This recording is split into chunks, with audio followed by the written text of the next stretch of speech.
still joining, although we do have a good set of people on the line.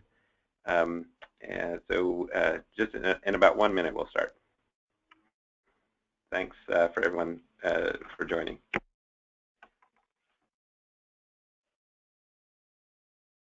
Hello again. I think we will get started now. This is Arne Jacobson presenting for Lighting Global Quality Assurance. Thanks to everyone for joining. It looks like at this point we have a little more than 20 people on the line, and we're expecting a few more to join, but we'll, I think, just get started. I'll be presenting jointly today with Arthur, Itotia, and Njagi, who's Program Manager for Lighting Africa. And the focus of the session really is on some recent developments in the off-grid solar market in Eastern Africa, specifically in Kenya, Tanzania, and Ethiopia, as it relates to government adoption of quality assurance.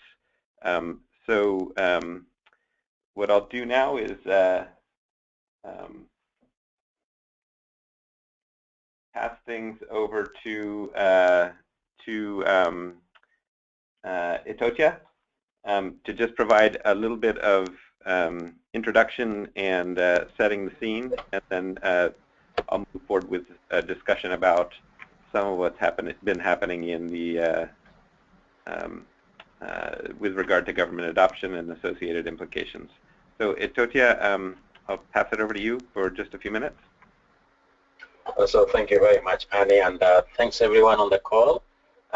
Good evening from here. I think it's a good morning for the others, and the others maybe perhaps in the afternoon. So I'll take a very short time just setting the context for the discussion today.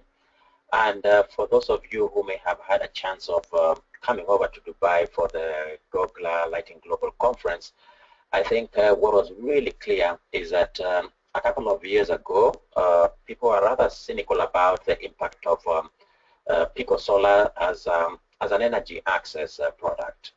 But that has changed. The products have improved, and I think there's been a gradual acceptance right up to the government level that with Pico Solar, we have a really credible energy access product. So a lot of governments, a lot of programs are now embracing Pico.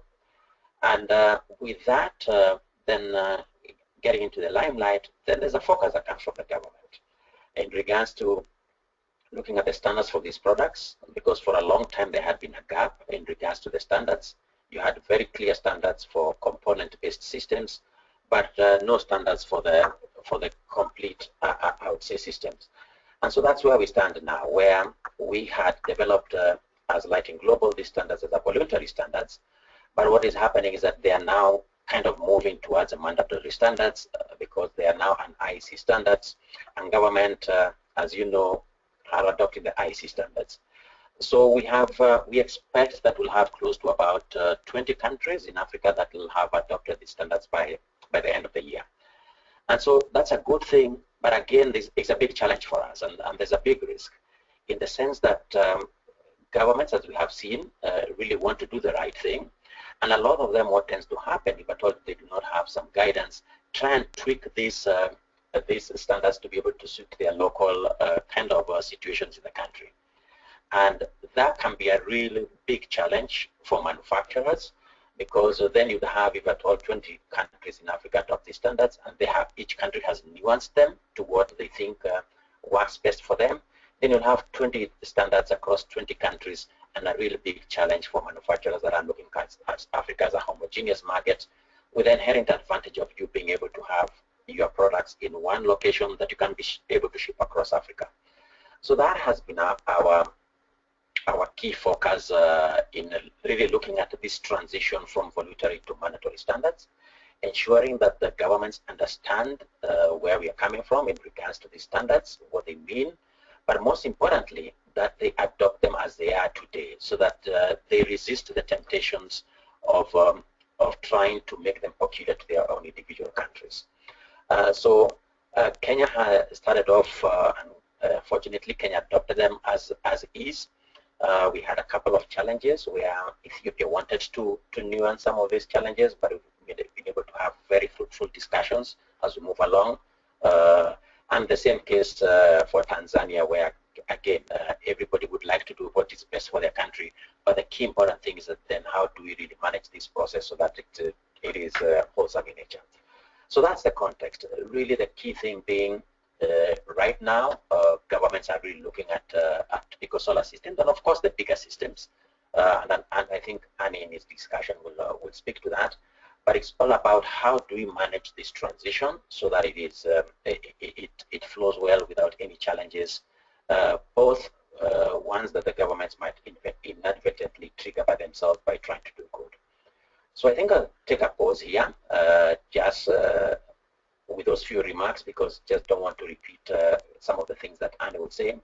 But I think in terms of the team on this call, I think what we're looking for is your very candid views of what you think that we should focus on or not focus on, and some of the challenges that you have seen in regards to the respective countries that you operate in, and how best we as a program and working with the other development partners that we have, because I think there's GIZ who's also working on this, there's DFID who's a close partner in Nigeria.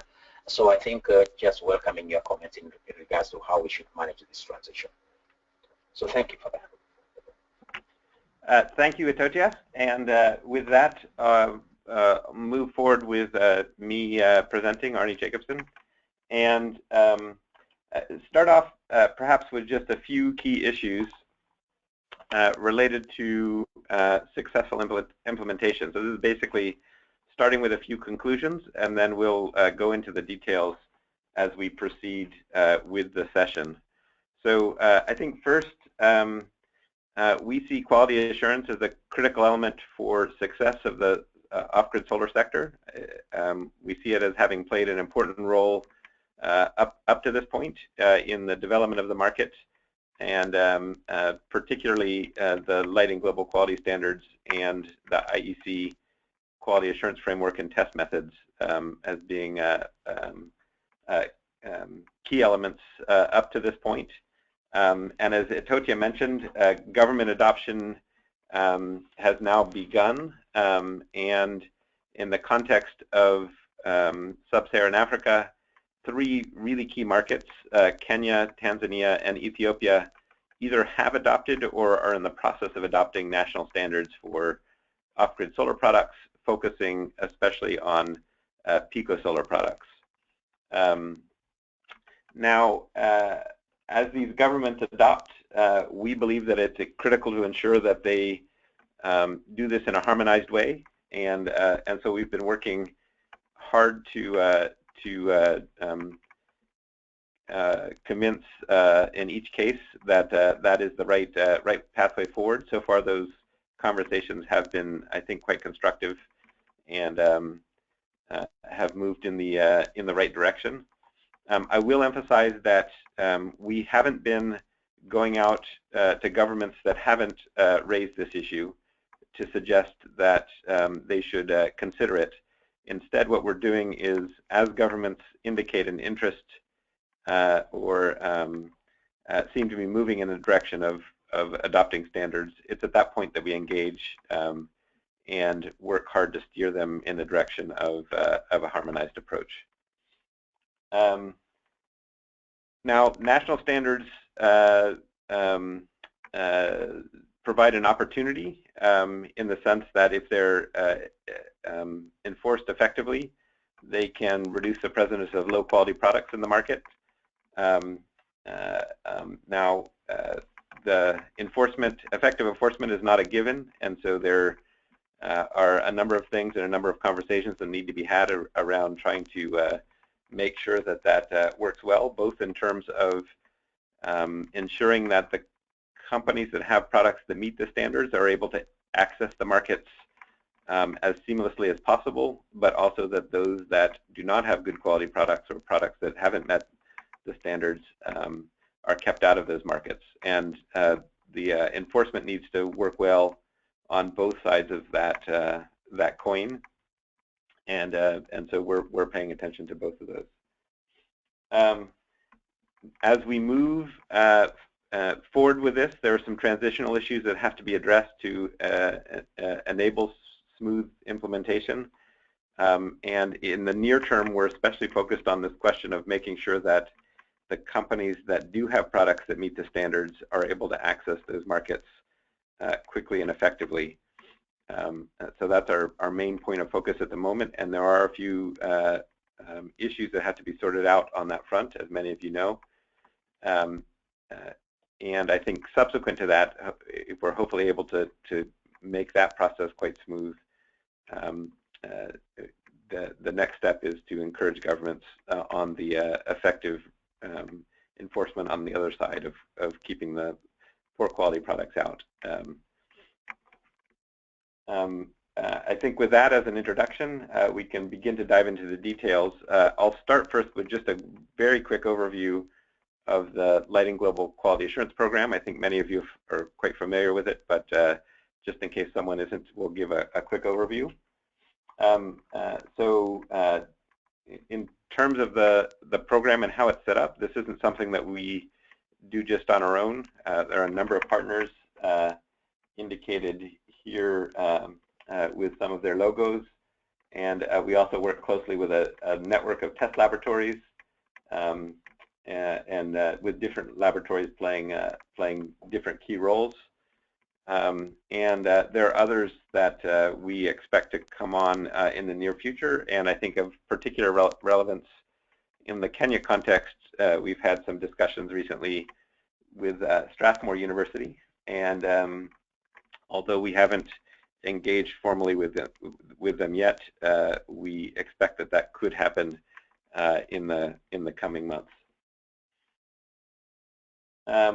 Our program is structured in a way that really involves three key elements, and shown here in terms of test methods and standards. We of course work with test methods that have been adopted and published by the IEC in the form of Technical Specification 62257-9-5, and I think institutionalizing the methods through the IEC has been a critical element that has enabled us to convince governments to adopt quality standards and a quality assurance framework on a harmonized basis. They're, I think, much more comfortable with the idea that they would adopt something and that everyone would adopt something that comes from IEC. And so that has been a key element of the process. And to date, the actual standards that indicate the thresholds for meeting the requirements still sit with Lighting Global in the form of the Lighting Global Quality Standard. And to date, governments have indicated a willingness to adopt or harmonize with those as well as they set their own national standards. We then, of course, run a testing and verification program. Over the past year, I would say that the two laboratories that have proved to be most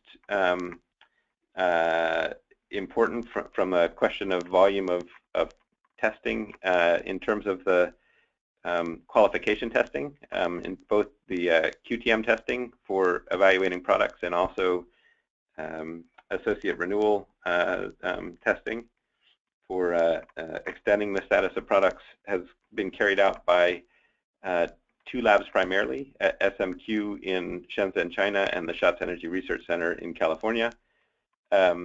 We now have a cooperation agreement in place with Intertech Hong Kong as well, and we expect them to begin offering testing services within a few months. We're getting a few things in place with them, but they would become another lab that would provide key services. And we've also been working historically with the Lighting Research Center and the Fraunhofer Institute for Solar Energy Systems. Although over the past year, the volume of testing they've done has been quite a bit smaller with regard to the Pico solar products. A key requirement that governments are putting on the test labs is ISO 17025 accreditation. and not just having that ISO accreditation, but also having that accreditation specifically for conducting tests according to IEC 62257-9-5. The two main labs that conduct tests for Pico solar products, or have been, SMQ and the Schatz Energy Research Center, now both have that accreditation. And Intertech Hong Kong expects to have it fairly soon. And so going forward, I think it will be quite important to utilize labs that have the accreditation in order to have the test results accepted by the governments. That is a condition that all of the governments have been putting down, and that also leads to one of the transitional issues, which we'll discuss in just a few slides. Then, of course, once products do meet the standards, we put them up on the Lighting Global website, and there's both a specification sheet and a verification letter that comes with that. And as another transitional issue, which we'll talk about in a few slides,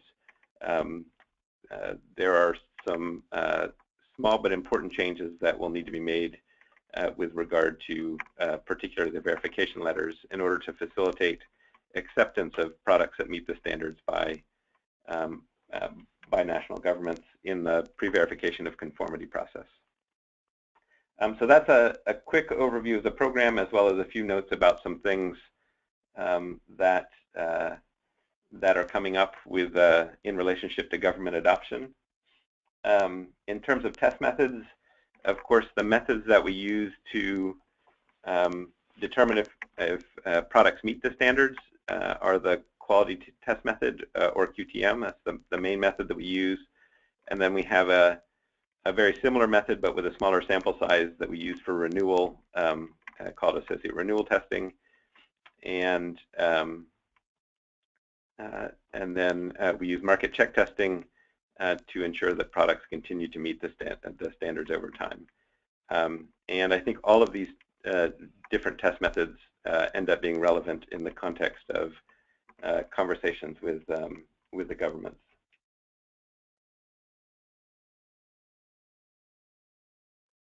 In terms of country adoption of Pico solar products, so far 4 governments have either adopted both the standards and the test methods, or are referencing them in some key way. Kenya adopted both the IEC test methods and standards that are harmonized with the Lighting Global quality standards last year, back in February, and they began enforcing more recently in December. Ethiopia also just adopted. They adopted just last month in January. They haven't yet started enforcement, but we expect that may happen fairly soon. Bangladesh and Nepal also have national programs that reference the Lighting Global standards and the IEC test methods. They haven't adopted them in quite the same way, but they still utilize those. We also see a number of countries that are in the process of moving towards adoption. The ECOWAS region has moved in this direction as a group, and Tanzania and Pakistan are also in the process of adopting standards. And in all of those cases, it looks as if it's very likely that they'll adopt a framework that's harmonized with IEC, the IEC document, and hopefully the Lighting Global standards. Of course, it's never final until it's final, but so far it seems that things are moving in that direction. And then finally, we've had inquiries from both Uganda and Rwanda, and have had very preliminary discussions in those countries with regard to to standards adoption. We see a rigorous but also harmonized quality assurance effort as being a key element to the long-term success of the off-grid sector. And I think there's a few key things to note in regard to these issues. First is that harmonization, I think, should be built around the IEC, and that's what we've done so far, and I think it's how things should continue to move forward. It makes it much easier for governments to adopt a single unified framework. And then I think the ultimate objective is that we would want a situation where companies could test a product once at a qualified lab and then enter multiple markets for the duration of validity of those tests, rather than having to have their product tested multiple times for multiple markets. And so, as Itotia mentioned earlier, this is at the center of what we're advocating when we engage with governments on this topic. And in most cases, we found a fairly receptive audience in regard to this. We see harmonization as being really at the center of the story. And so with that, I'd like to dive into just brief discussions for each of the three countries that we're focused on: Kenya, Tanzania, and Ethiopia, in that order. Kenya we'll start with, in part because they were the first to adopt back in February of last year. I think one very important note is that Kenya defines Pico solar products as being those with solar modules rated at 15 watts peak or less, and so the standards that they adopted cover products in that range. At this point, solar home system kits with modules larger than 15 watts are not covered by the Kenya standards, and so there aren't specific standards for those kits, although some of the components in the kits would still need to meet other requirements that Kenya has in place. The enforcement of those standards, as we understand it, began back in December, and so in that regard, products have to meet the standards to be sold legally in Kenya according to those requirements. That doesn't mean that in practice that's always what's happening, but that does mean that that is how legally things are set up. There are a few implementation issues that need to be sorted out. One of the first is ensuring that products that meet the Lighting Global Quality Standards are able to use the verification letters generated by our program as evidence of meeting the Kenya standards in the PVOC process, the pre-verification of conformity. And we've had some discussions both with the Kenya Bureau of Standards and with the companies that provide PVOC services in Kenya. And there are a few changes that need to be made to our verification letters to help enable them to be used easily as a source of evidence. And we'll talk through the details of that in just a few slides. But the main thing is that they need a bit more information on the verification letters so that they have that in hand when they when the company approaches them with that information.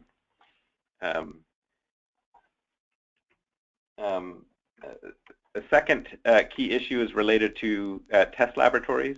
Kenya's regulation, and this is common across a whole range of standards for a whole range of products that are covered by Kenya standards, and in fact by most governments. They stipulate that the laboratories that carry out that testing have to be ISO 17025 accredited to test products according to the specific IEC test methods that are relevant, which in this case is the IEC Technical Specification 6257-9-5.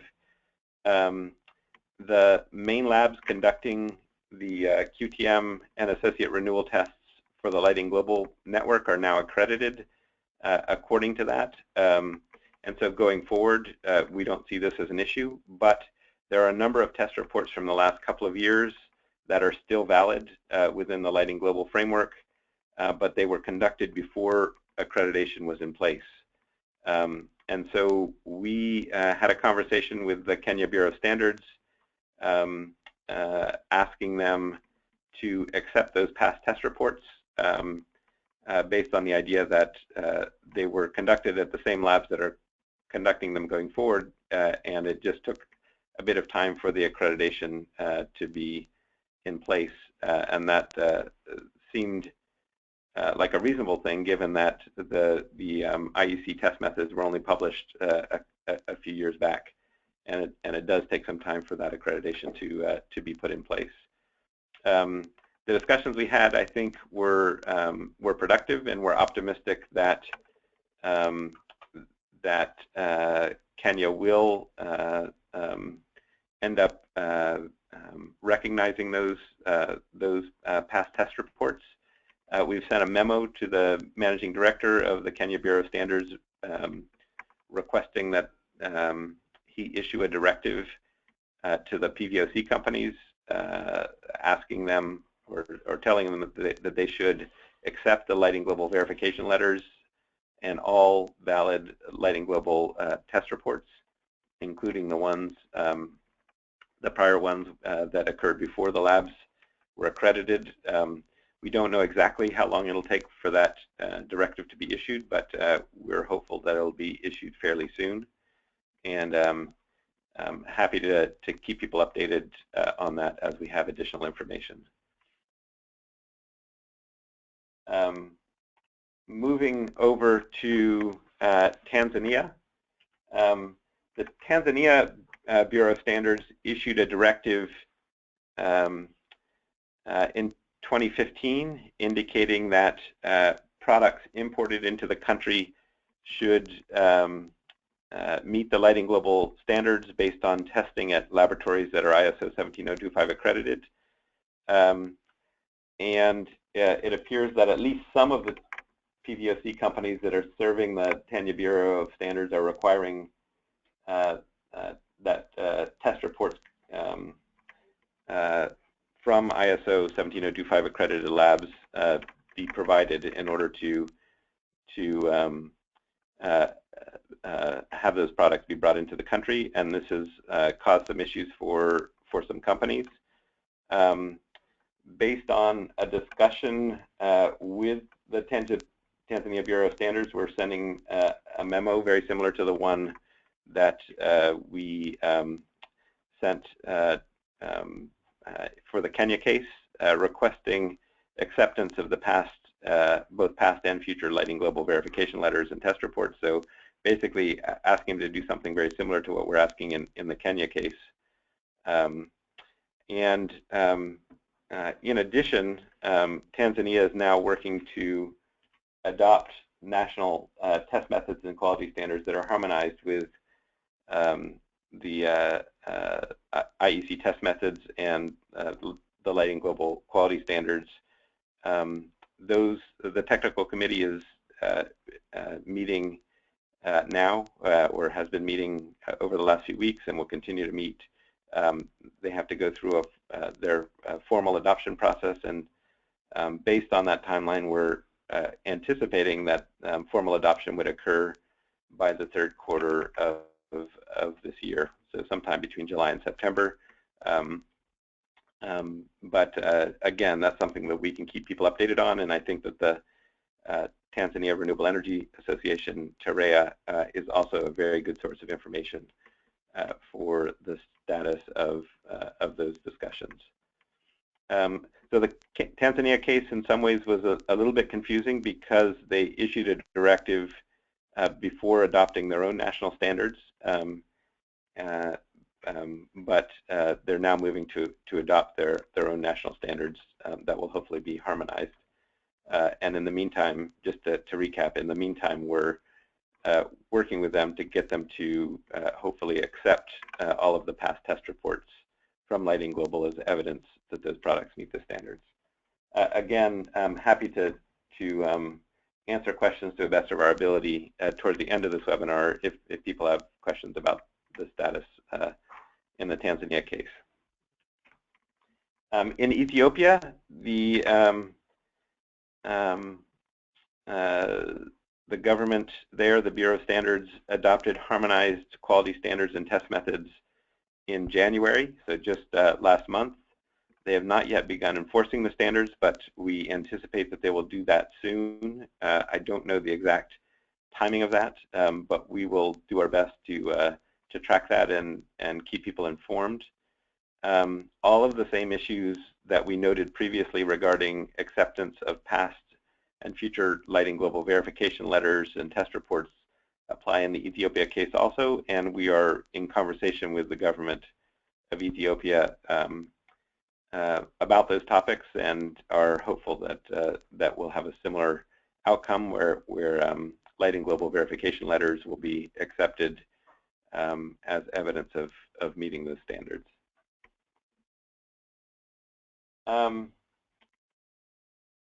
There are a few things that need to be done in order to enable acceptance of the Lighting Global quality verified products in national PVOC processes. So one of the things that we need to do is to make some changes to the Lighting Global verification letter so that it includes what's called type approval information. And type approval information is essentially a type approval is a listing of the requirements associated with the standards. So a detailed list of each item that needs to be met, and then an indication of whether or not that product meets that requirement. And so it's not the same as a test report. A test report includes lots and lots of details. Instead, it's essentially a listing of the requirements and just an indication of whether or not that requirement has been met in that particular case. And so I'll show you an example or what we're proposing in terms of the verification letters in the next slide. As I mentioned before, we need to advocate for acceptance of test reports from labs in the Lighting Global network before they have the ISO 17025 accreditation, and we're optimistic that will occur. And I guess a third thing that governments have asked us about is making the Lighting Global test reports directly available to them, also to their PVOC agents. And that's something that I think ultimately will need to happen, but we have always treated the Lighting Global test reports as confidential between us and the companies, and so that's not something we would do without the permission of companies on an individual basis. And so that, I think, is a key item for discussion, is the best way to proceed with regard to that. I think one way of doing it would be to set up a system where those could be made directly available to very specific agents within the governments and PVOC companies on a as-needed basis, but only in cases where companies have given explicit permission for that to be done with their particular products. But again, that's something that we feel that a little bit of discussion needs to be had around that framework, around that element. In terms of the verification letter, the main change I think that would need to be made is adding the type approval information to the verification letter. So what you can see on the screen now is an example of a letter. This would be the first page of the verification letter, which looks very similar to what it has historically.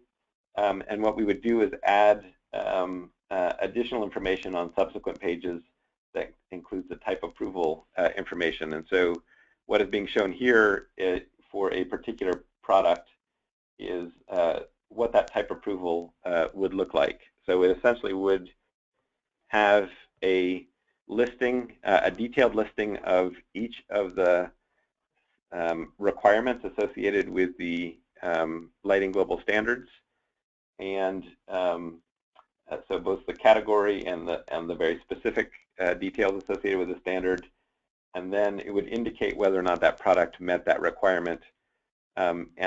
Because products that meet the standards are the ones that are on the website, anything that would be listed on our website would of course need to meet all of those requirements, except in the cases where a particular requirement is not applicable. And so if your company had a product that was listed on our website, each of those categories would either have the word pass in it or not applicable as appropriate. There would never be anything that would say fail, because if it did, then of course it wouldn't be listed on the website. So we don't think that this hopefully should be controversial in any way, and it will provide, as per our understanding, the information that the PVOC companies need to show that interpretation has been made appropriately of the results of the test report by our program, and that the product does in fact meet the standards. But I think that the PVOC company would want to have access not only to this verification letter with the type approval, but also the test report in case they just want to check themselves to validate whether or not they agree with that determination.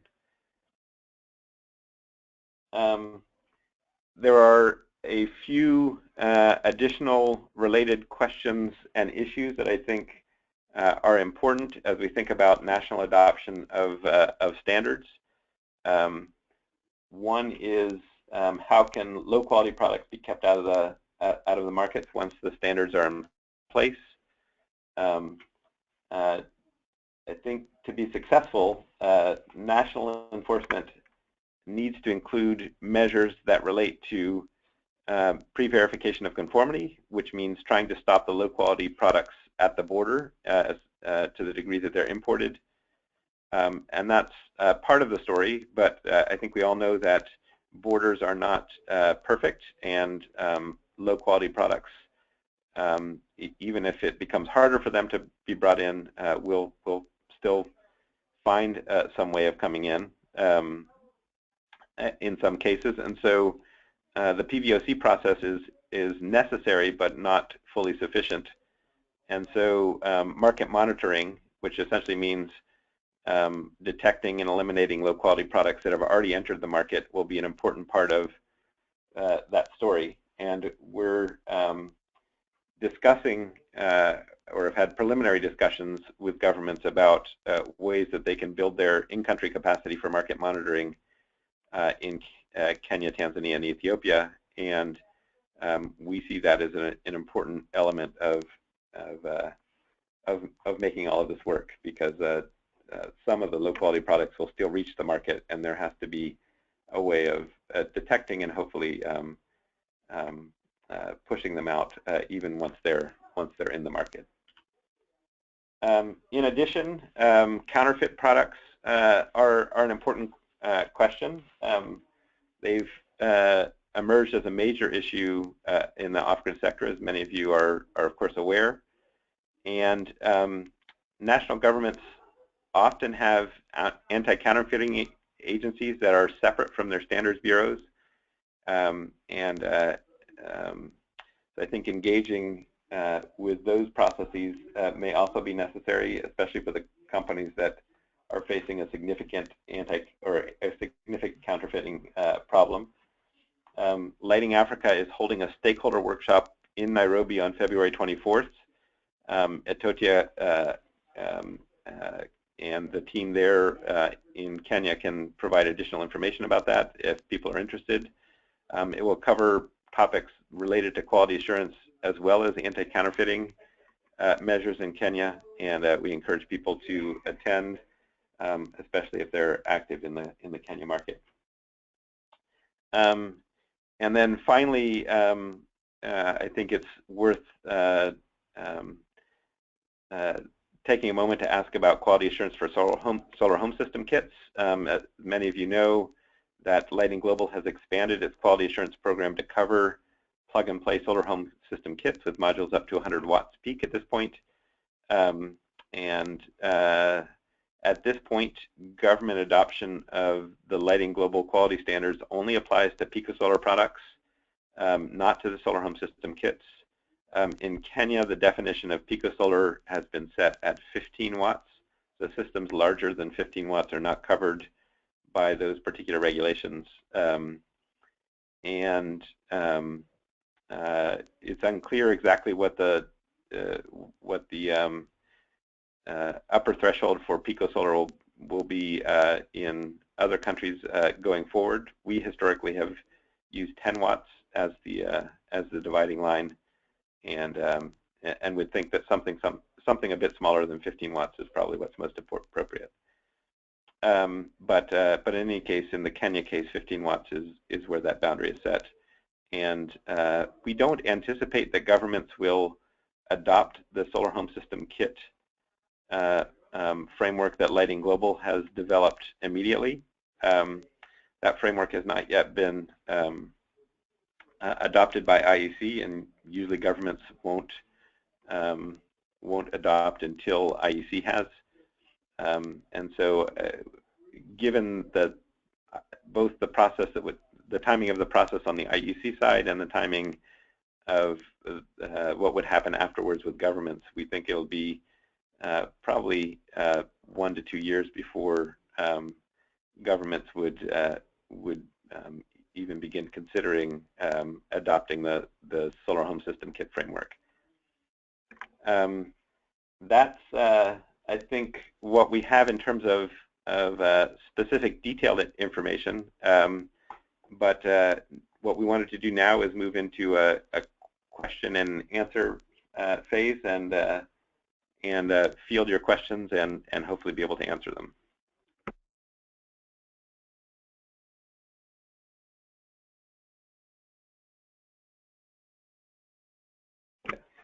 So the first question came in earlier in the webinar, and does Nairobi University or University of Nairobi have the ISO 17025 already, and when do you expect them or Strathmore to have the standard, the accreditation? So at this point, both the University of Nairobi and Strathmore University are pursuing ISO 17025 accreditation to conduct tests according to that specific IEC method, but neither of them has it in place at the moment. We're hopeful that at least one of them would be able to achieve that within the next 3 or 4 months, but these processes can take some time. So at this moment, neither one of those laboratories has it in place at the moment. Okay. Thanks, Arne. The next question, I'm posting it to your chat windows right now, so hopefully everyone will be able to see it.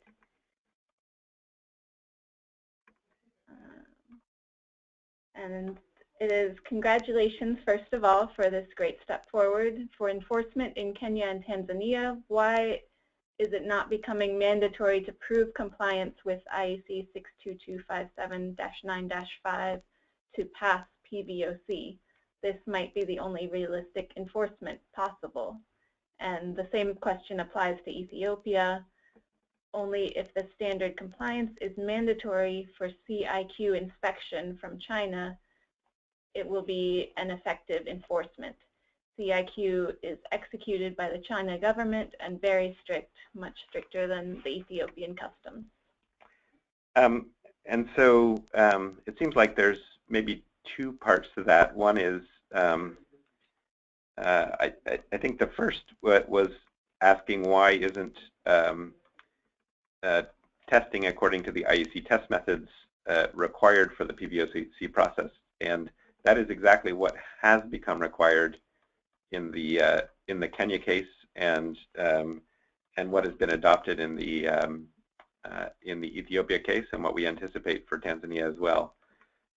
Now there is a question about whether or not that's being enforced consistently in all cases. And that's something we'd be interested to hear from all of you about what your experiences are. We certainly have heard from a number of companies that they are being asked in Kenya as well as in Tanzania for documentation of meeting the standards, lighting global standards, or in the case of Kenya, the Kenya standards, which are harmonized according to that IEC testing. And so we know that it is being enforced, at least in some cases, but don't have a clear sense of whether or not that is universally true. So we are very interested in hearing about people's experiences with regard to that. But what the questioner was suggesting is exactly what the regulations imply, that testing to the IEC test methods and meeting the standards is becoming mandatory in those markets. With regard to the Chinese CIQ system, that's not a discussion that we have had at this point on the China side, and I think that that's something that we'd be interested to hear from others about, and also to consider further. But again, our approach to this has been primarily one of engaging with governments as they indicate interest to do this. We haven't been seeking out governments to convince them of doing this, but there we very much follow the industry perspective on this, and we'd be interested to hear from others about such a strategy. The next question is, what informs the 10-watt or 15-watt limit?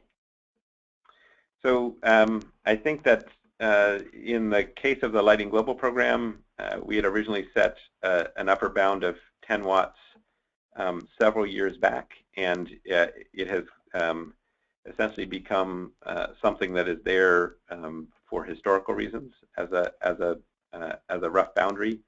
And at the time that we set it, it was basically the idea was that we weren't, as a program, focused on systems that were larger than that, and so it was set as an upper bound,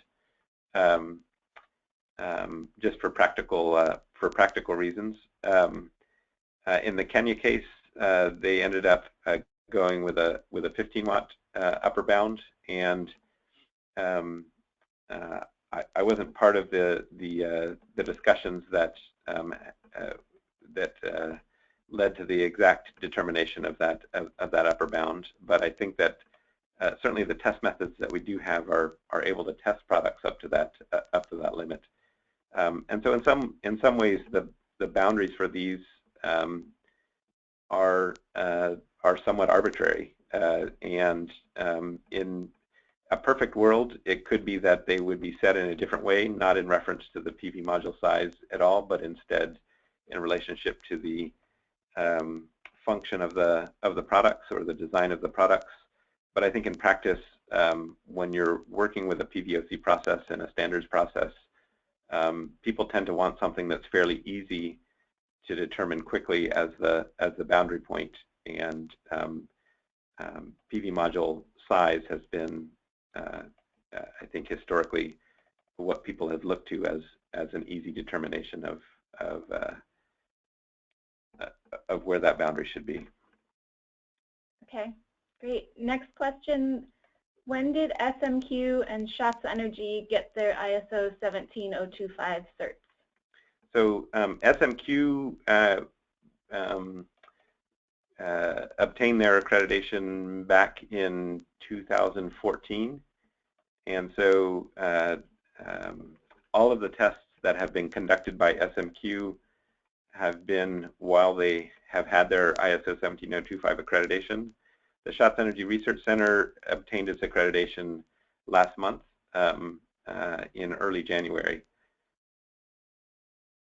Okay, and the next one's not really a question, but just a thank you, Arne. So glad you're tackling the industry issues at the government level.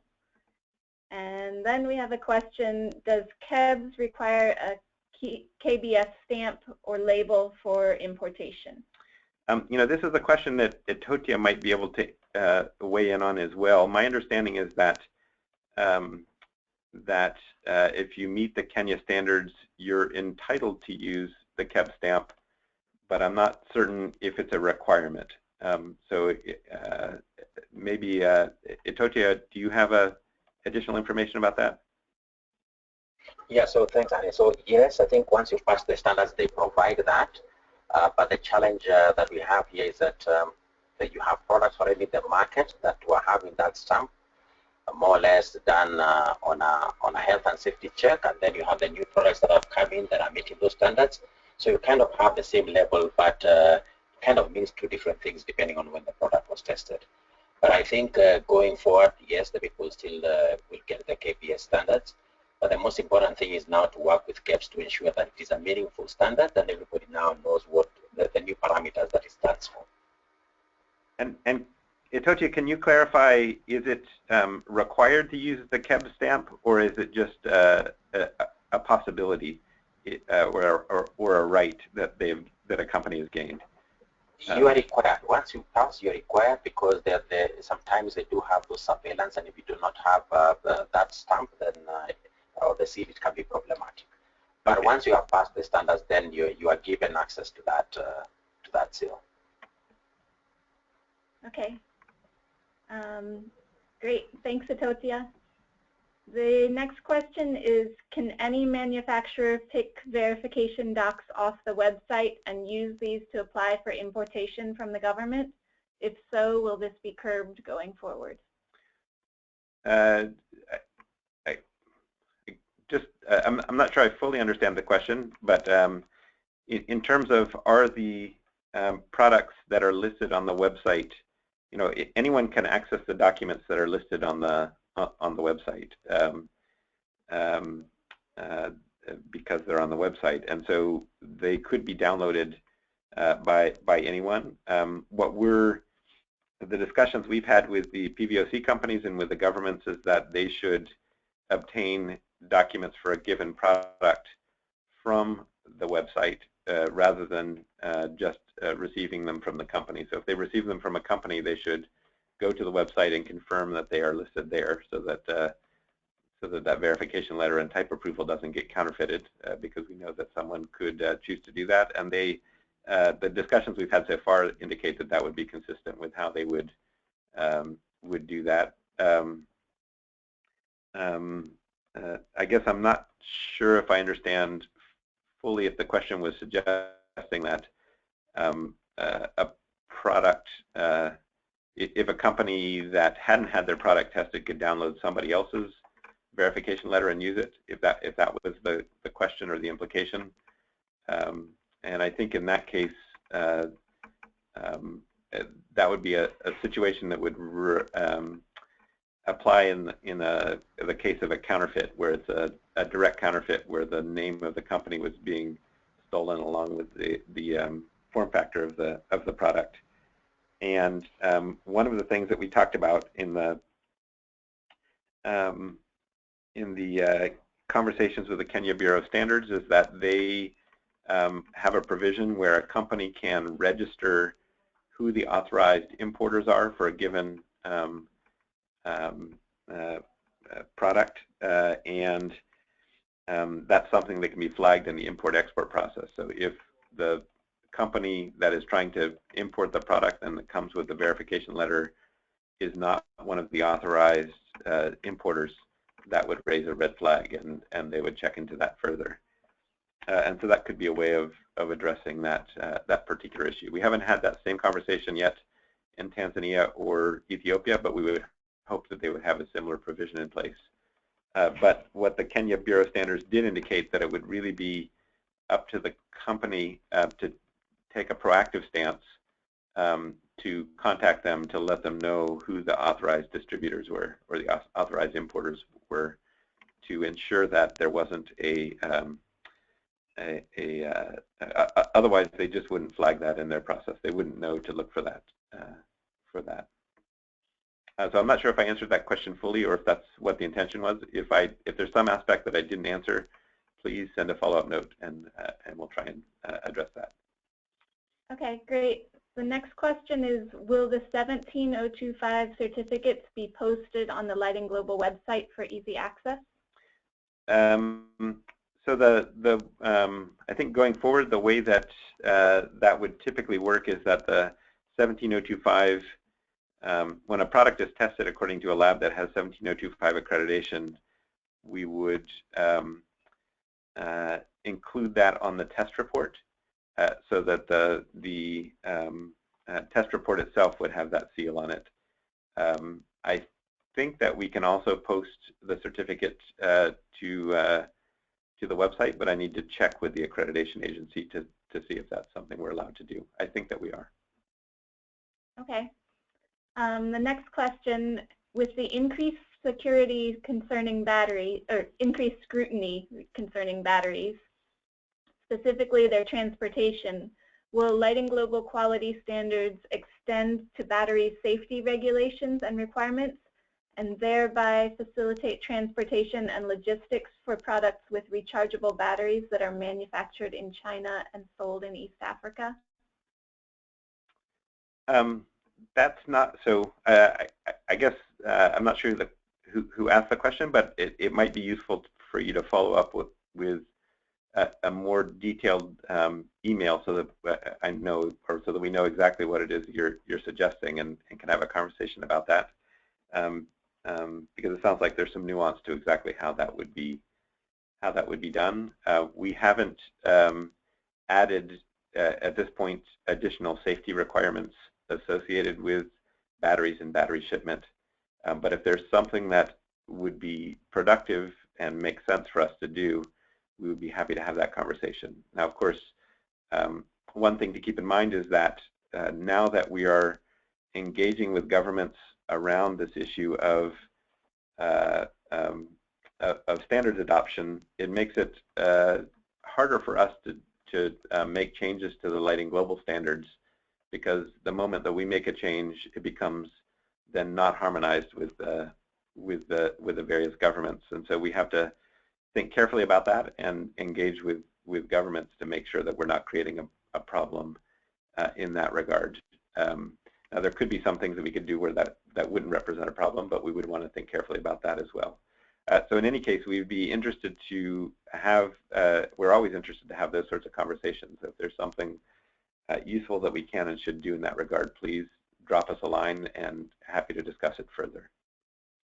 Okay, and the next question is, I would propose that you initiate discussions rather than wait for governments to express or show interest. That's one comment. Do you want me to go on to the next comment? It's part of the same question? Yeah. Well, no, I'll respond to that. Okay. We have, I think at this point, all of the governments in the key, the most important markets, I think, have moved forward with, at least in East Africa or Eastern Africa, have moved forward with standards, and it looks like the East African group, which includes Kenya, Tanzania, Uganda, and Rwanda, also Burundi, although Burundi isn't necessarily a very active market. Those countries, I think, perhaps with the exception of Burundi, are likely to move forward in the near term, and we are engaged with them. And they represent a really large fraction of the market, along with Ethiopia, which has also moved forward. And then in West Africa, ECOWAS has moved forward, and that represents 15 countries, with Nigeria perhaps being the most important of them in terms of a market. So I guess on the one hand, engaging with those countries, so Kenya, Tanzania, Uganda, Rwanda, Ethiopia, and Nigeria, along with the rest of ECOWAS, that's I don't think that there are more governments we could engage with at the moment across sub-Saharan Africa. So I don't think that even just from a program capacity perspective, that we would want to be more proactive than we currently have been on that front, because we just wouldn't be able to work with those governments effectively. And I think also it makes most sense to engage with governments in context where the market has developed enough that this really makes sense to the government. And so in a certain way, waiting for the government to show interest is a sign that the market has gotten big enough in that country for things to move forward. Itotia, I don't know if you have additional thoughts on that particular topic, but that's how I've seen it. Right, so I think it's a good question, Arne, and one that has been kind of, we've been mulling over, because so as Lighting Africa, we have limited capacity and how much we can do. But if you look at DFID, their new program that they want to set up in Africa will be targeting 14 countries, some of which are not covered in the East Africa and in the ECOWAS nexus. And the question here is that who then should we be working with in order to be able to kind of midwife this process?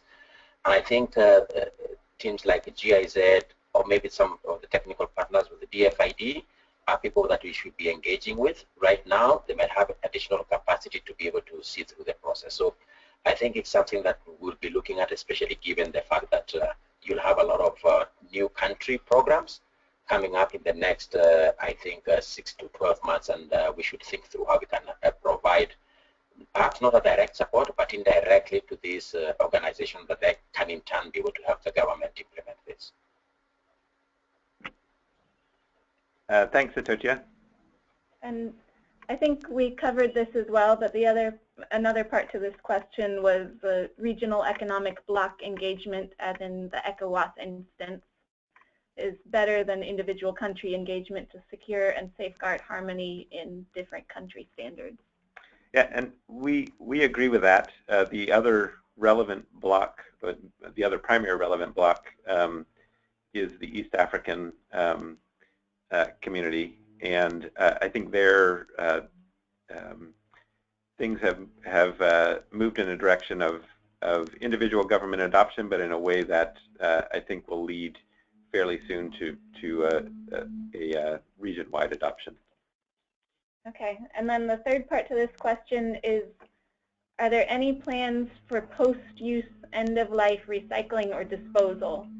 It's an emerging challenge in Kenya. And that's something as a program we have been tracking, it's something that has been on our radar screen for a number of years. It's not something that we have taken up in full in the sense of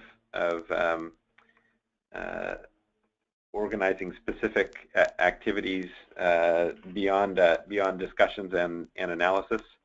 Itotia, do you have additional notes on that?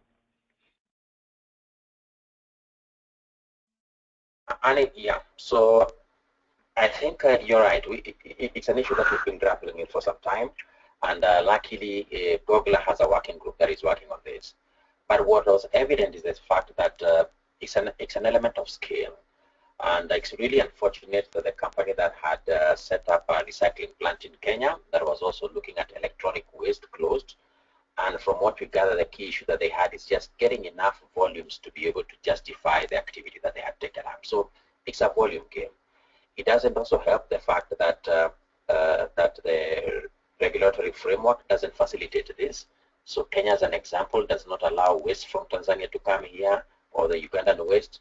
And really what they should be having is a system that allows some of this waste to come here to be able to have the economies of scale that is needed to operate this business. So I think it's an issue that Google is taking up. It's an industry issue now, but I think success lies in the fact of really partnering with the other organizations, the telecom companies who also face the same issues, the computer companies, electronic waste, to be able to build a big, meaningful business. So I think, I'm sorry I don't have a better answer for this, especially since it was really targeted at Kenya. The solutions that people have at the moment, I think lead acid people have in the bigger systems will have a place to go with chloride oxide. But the people who are having the lithium-ion batteries or lithium-ion phosphate, that's a bit of a challenge now. But I think it's something that yeah, Google has taken up, and it's just to link up with them and see the best, what's their latest thinking in regards to this. Thank you, Itotia. The next question is, will these changes impact Lighting Global's ability to extend expiration dates to provide continuous coverage during the renewal process? And I think this is a really, I think, key issue. Historically, when a product reaches at the end of the 2-year validity of its test results, we've been in a position to extend for brief periods of time the validity of those results in cases where the product is under test for renewal or in other similar circumstances in order to make sure that there's continuous coverage. And I think that's been an important element, an important piece of flexibility that's allowed us to support products as they were pursuing that renewal. It's I think very possible that we will not have as much flexibility to do that going forward, and that is a result of needing to, basically governments are going to be tracking those expiration dates, and I think would raise questions if a product reaches the end and suddenly has an extension. They would be interested to know the reason for that. And I think in order to maintain the framework, the integrity of the framework as a whole, that may be something that we may end up losing as part of this process, is that ability. And I think that will make it much more important for manufacturers to be very proactive about those renewals, starting the process earlier so that there isn't a gap in that process. I think this is something that we can talk to governments about to see if there's a small amount of flexibility that can continue to be there, but I can't guarantee the outcome of those conversations. So we see this as something that a piece of flexibility that we may have to lose in exchange for governments picking up and moving forward with this. But we'll do our best to maintain whatever flexibility we have, and we'll keep people informed about that. But in the very near term, for companies that have expirations coming up over the next 6 months, I would encourage you strongly to be very proactive about that and to get that done quickly, so that there doesn't end up being any gap in coverage. And again, Itotia, do you have anything to add on that topic or additional comments? No additional comments, Arne. I think maybe just some very high-level one. I think the flexibility that we used to enjoy is that window is kind of closed now, and it's because at the moment the pre-specification companies are going to be leaning on our verification letters, so that the flexibility we used to have of tweaking some things here and there, or having a discussion with the entire team based on the feedback that we get from the market and making some quick changes, that's really gone now, because this verification is now anchored in various countries' bureaus of standards and in terms of their regulatory structures. So it's very difficult for us to be able to have that flexibility that we used to enjoy. But I think the positive aspect of it is that the verification letter provides a very quick reference point for the PVOC company. So we gain one essence in the fact that now there's widespread universal recognition of our verification standards that provides a very quick reference point for these PVOC companies. But the downside is that we lose the flexibility. But all this amounts to just long-term planning on the part of the manufacturers and their distributors in the market. Great, thank you, Itotia. The next question is, what have manufacturers and distributors to do now to make sure there are no import problems to be expected? I think at this moment, I think a couple of things. One is, of course, make sure that your product is properly tested and everything is up to date. I think as the situation, I think, will be slightly or significantly better once we get the bureaus of standards to issue directives indicating that the test reports, the past test reports from labs prior to them having the ISO 17025 accreditation, will be accepted. I think that'll make things much easier, and so this issue of whether or not the test lab has that accreditation will hopefully not be a critical issue. In the meantime, if you do have a test report in a circumstance where that is an issue, please contact us and let us know, and let us know both which country you're having that issue with and which product, and we can do what we can to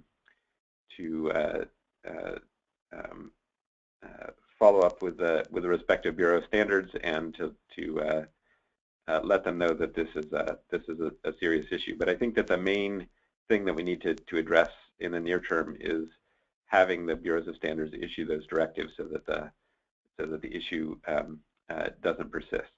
I think the other thing that we'll need to do is we'll need to get permission from individual companies to be able to provide test reports directly to agents of those governments and their designated PVOC companies, because they're going to want to see those reports, and I think in many cases they're saying that they want to see those reports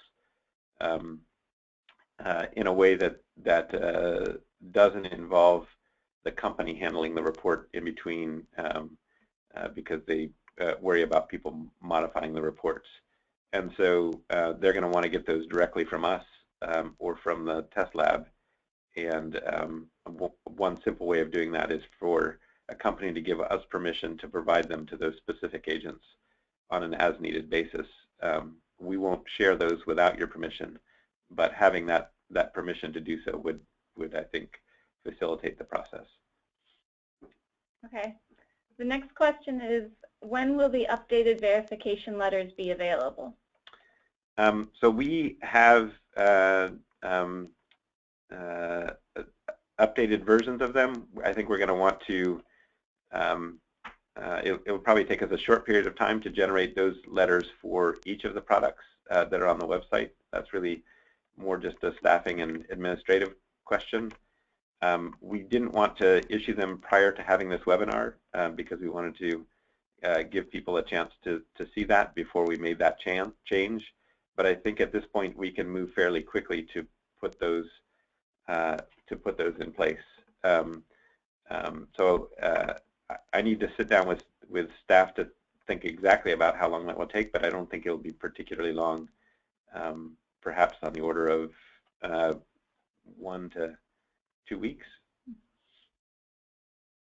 Okay, and the next question is, perhaps I missed the earlier reference to this, but is there an indication of where Nigeria is in the adoption of these standards?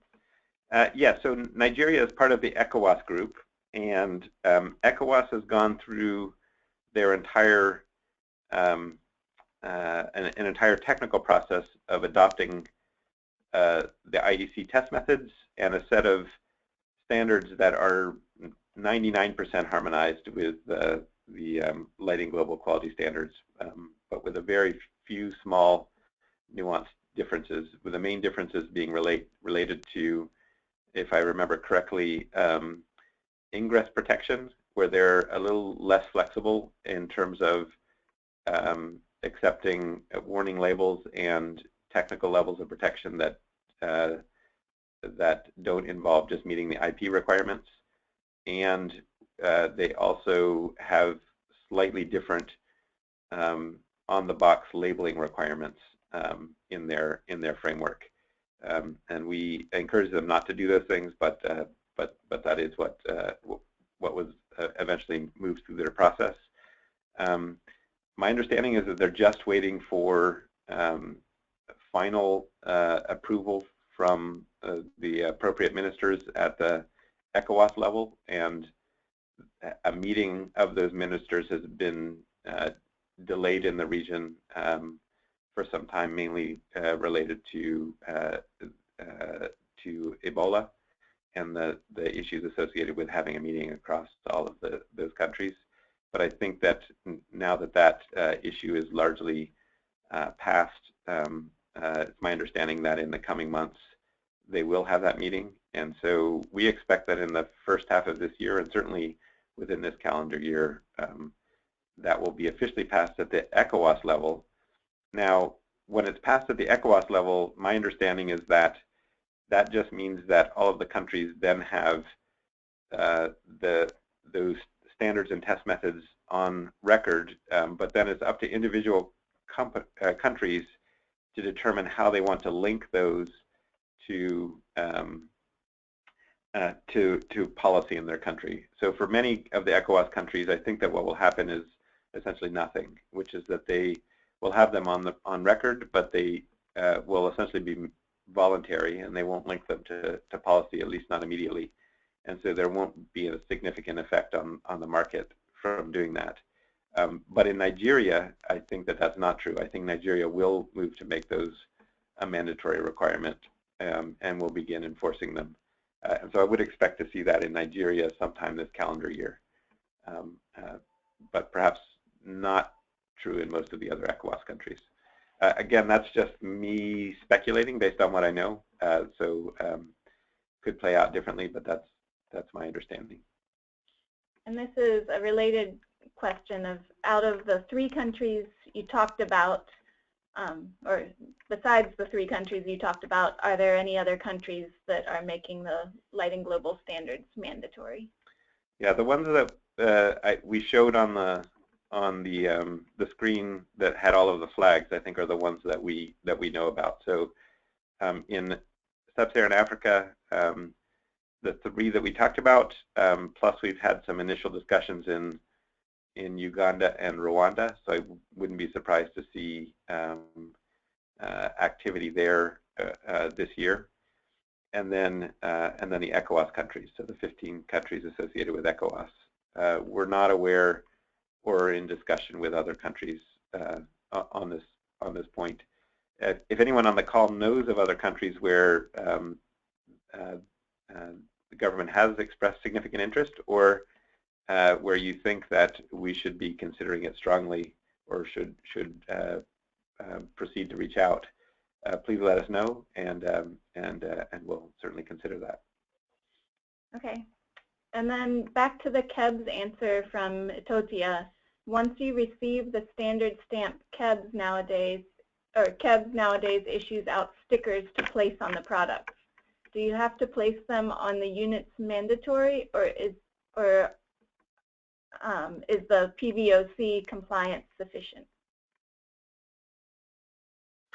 I would recommend that somebody places that sticker because I think they normally would conduct some raids in the market, and it really gets problematic for your retailers if they don't have that sticker. So go ahead and do both.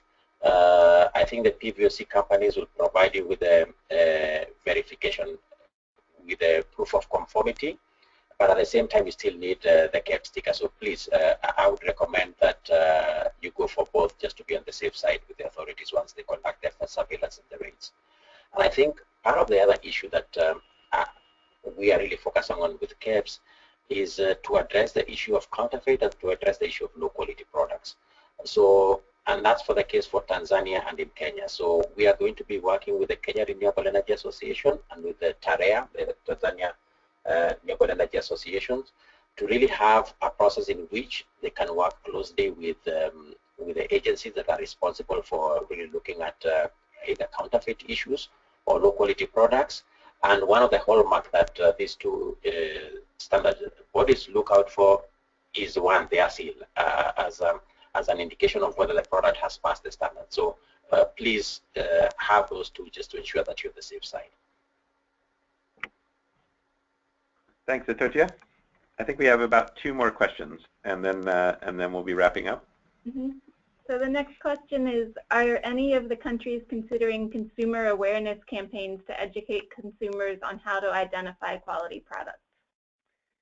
And Itotia, I think you're probably best placed to talk about that, both in terms of what Lighting Africa is planning and anything you know about the government side as well.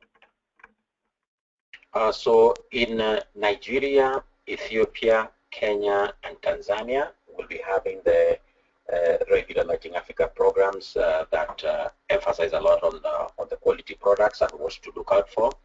And that's usually through their regular campaign programs and also through the the SMS platform that provides the consumers with a way of then sending a text message that gives them the list of products that have passed. I think for those of you who may also have been in Dubai, there was a presentation that was made by a company called Spoxel that also provides a lot of, I would say, reconfirmation on whether products are genuine or not, or have passed products or not. And this is through a local SMS platform system. They have this securitized scratch numbers that when a consumer at the point of purchase is buying a product, they can scratch off a number, send a local SMS, and basically get real-time back information as to whether that's a genuine product or whether the product has passed standards. So I think we'll be doing both of that. Yeah. So we're in advanced discussions with Spoxel, who will run that scratch numbers platform, as well as a mainstream consumer program that the Lighting Africa program runs. As to whether the government will be investing in behind these campaigns in terms of a consumer outreach campaign, I doubt whether that will happen. What they have done is more of an industry outreach, which Arne mentioned that will be taking place in Kenya on the 24th of February, where what they've done is that reached out to anybody who's bringing in solar products from their database that they have, and through just reaching out to the industry associations or to any other parties that we know of any importers that are bringing in, or retailers, or big supermarkets or retail outlets that are selling these products, and then having that as a workshop in which they take them through the standards. So I would say in places where the standards bureaus will adopt any form of communication, it will be more towards the trade and the industry rather than towards consumers, just for the sheer fact that they do not have the funds to run these campaigns. But that is the role that Lighting Africa usually takes. Thank you, Itotia. So this is our last question, and it's about SHS kits, or solar home system kits. What are the plans of the IEC in regards to solar home system kits? How is Lighting Global focusing on solar home system kits? For example, support for importing companies to engage with the National Bureau of Standards, since there are no proper standards yet.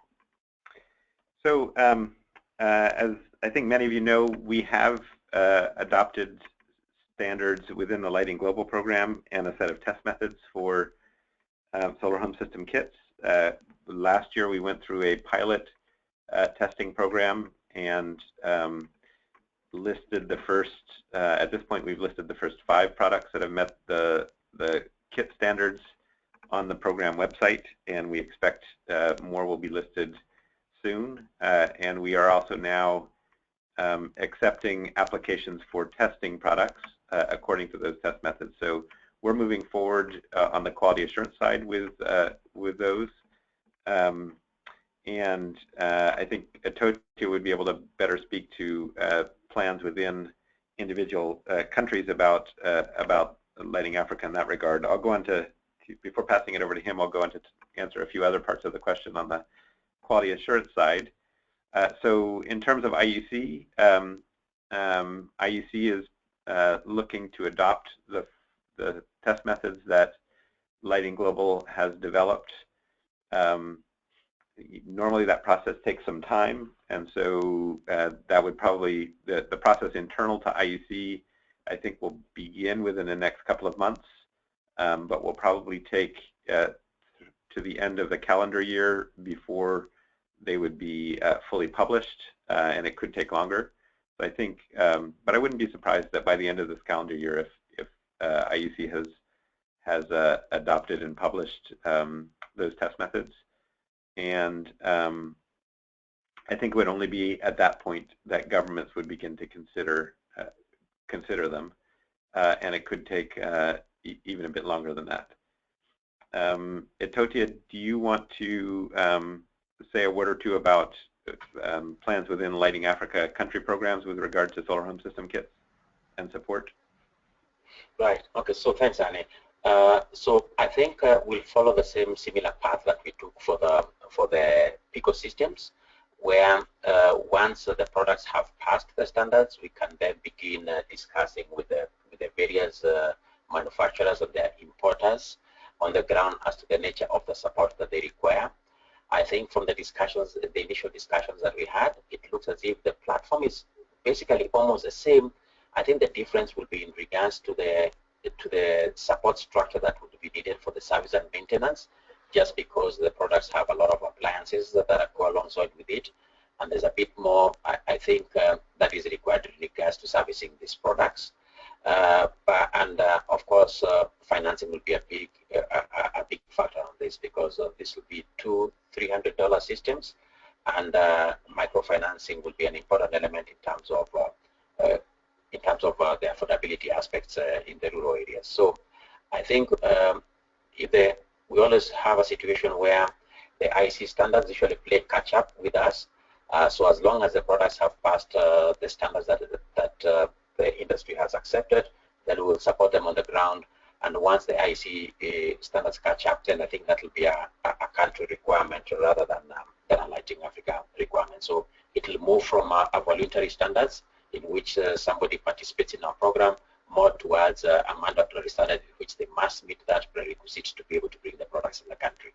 So with the exception of the consumer awareness campaign, the service and maintenance, and the financing element, I think the menu of support that we have at the moment is basically the same, and we will be looking towards engaging with these importers as soon as their products are in the country. And I think we've reached the end of our questions.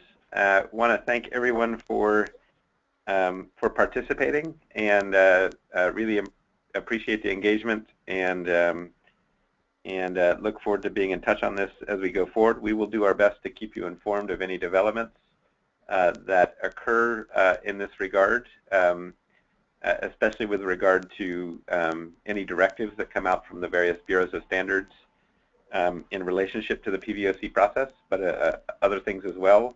Also want to encourage people to attend the session in Nairobi on February 24th,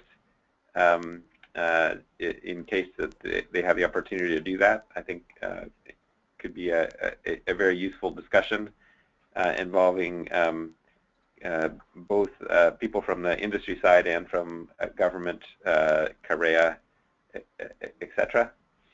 And I guess just as a final note, we are planning to make a recording of this webinar available for anyone who wasn't able to join, or for anyone who wants to go back and revisit any particular point. So thank you all very much, and we look forward to being in touch, and we'll continue to work to try and make this process as smooth as it can be, recognizing that there are always going to be a few bumps in the road. With that, we'll sign off, and we'll be in touch with you all soon.